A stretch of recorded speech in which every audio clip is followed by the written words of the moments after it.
നമസ്കാരം. നമ്മുടെ നാട്ടിലെയൊക്കെ ഇടവപ്പാതി മഴ എന്നൊക്കെ നമ്മൾ കേട്ടിട്ടുണ്ട്. എന്ന് പറയുന്നത് പോലെയാണ് മഴ തുടർച്ചയായിട്ട് പെയ്യുന്നത് പോലെയാണ് ഇവിടെ ഇപ്പോൾ സ്നോ വീണുകൊണ്ടിരിക്കുന്നത്.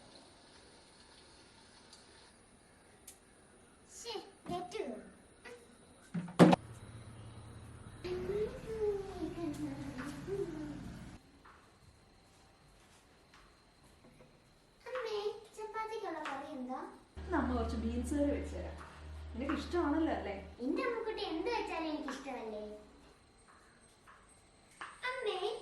എന്തോ അമ്മേ എന്താടാ മോനെ? അമ്മേ, ഈ കേരളത്തിൽ എന്താ അമ്മേ മഞ്ഞ് പെയ്യാത്തത്? എന്റെ കുട്ടാ, അമ്മയ്ക്കറിയാവോ അമ്മ എന്റെ ജീവിതത്തിലെ ഏറ്റവും വലിയ അനുഭവം എന്താണ്? നീ തന്നെ എന്നോട് എത്രയോ വട്ടം അത് പറഞ്ഞിട്ടുണ്ട്. പക്ഷെ നീ ഒന്നുകൂടെ പറഞ്ഞേക്കട്ടെ. അതെ അമ്മേ, അത് തന്നെ. എനിക്ക് എങ്ങനെയും ഒന്ന് മഞ്ഞ് കാണണം. ആ തൂവെള്ള മഞ്ഞ് കയ്യിലെടുക്കണം. അതേ എന്റെ ഏറ്റവും വലിയ ആഗ്രഹം. പിന്നെ അല്ലേ എന്റെ മീനുകൂട്ടൻ അതൊക്കെ സാധിക്കും. പിന്നെ മഞ്ഞ് കാണുമ്പോഴേ കുറച്ച് അമ്മയ്ക്ക് ഇങ്ങോട്ട് വാരിക്കൊണ്ട് വരണം കേട്ടോ. പിന്നൊരു കാര്യമുണ്ട്, ഈ മഞ്ഞൊക്കെ കാണാൻ പോണെങ്കിലേ നല്ല പൈസ വേണം. അതിന് നന്നായിട്ട് പഠിച്ച് നല്ല മിടുക്കിയാവണം. അതിനൊക്കെ എന്റെ വഴിയുണ്ടല്ലോ.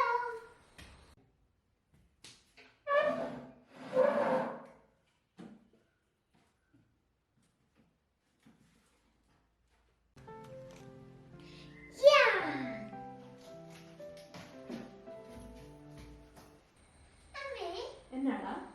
അപ്പൊ അമ്മയുടെ ജീവിതത്തിലെ ഏറ്റവും വലിയ ആഗ്രഹം എന്താ?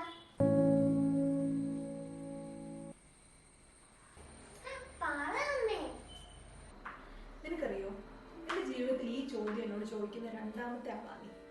അപ്പൊ ആദ്യത്തേത് ആദ്യത്തേത് എന്റെ 10ാം ക്ലാസ്സിലെ ഒരു ടീച്ചറുണ്ട്, സുമതി ടീച്ചർ.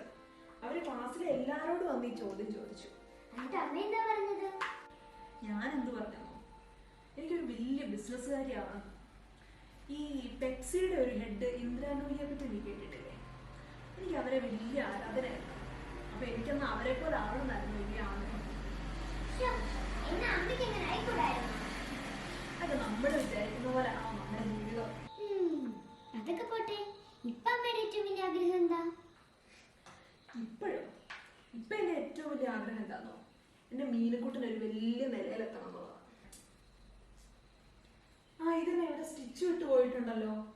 കുഴപ്പമില്ല, നീ രാത്രി എനിക്ക് താ, ഞാനിത് തയ്ച്ചു തരാൻ നിനക്ക്. കുട്ടനറിയോ, അമ്മയ്ക്ക് പണ്ട് എന്ത് ബിസിനസ് തുടങ്ങാനായിരുന്നു പ്ലാൻ എന്ന്? ഒരു തയ്യൽ ബിസിനസ്. അന്നൊക്കെ എനിക്ക് തയ്ക്കാൻ ഭയങ്കര ഇഷ്ടമായിരുന്നു. എന്നിട്ടുണ്ടല്ലോ, ഞാൻ എൻ്റെ അച്ഛനോട് ഒരുപാട് വർഷം വഴക്കുണ്ടാക്കി ഒരു തയ്യൽ മെഷീൻ വാങ്ങിച്ചു തരാമെന്ന് പറഞ്ഞു. പിന്നെ അന്ന് കുറെ പ്രാരബ്ധമൊക്കെ വന്നുകൊണ്ടെന്ന് അറിയില്ല. അല്ലെങ്കിൽ ഈ ബീനാക്കണനെ പോലൊക്കെ ആവേണ്ട ആളാണ് നിന്റെ അമ്മ.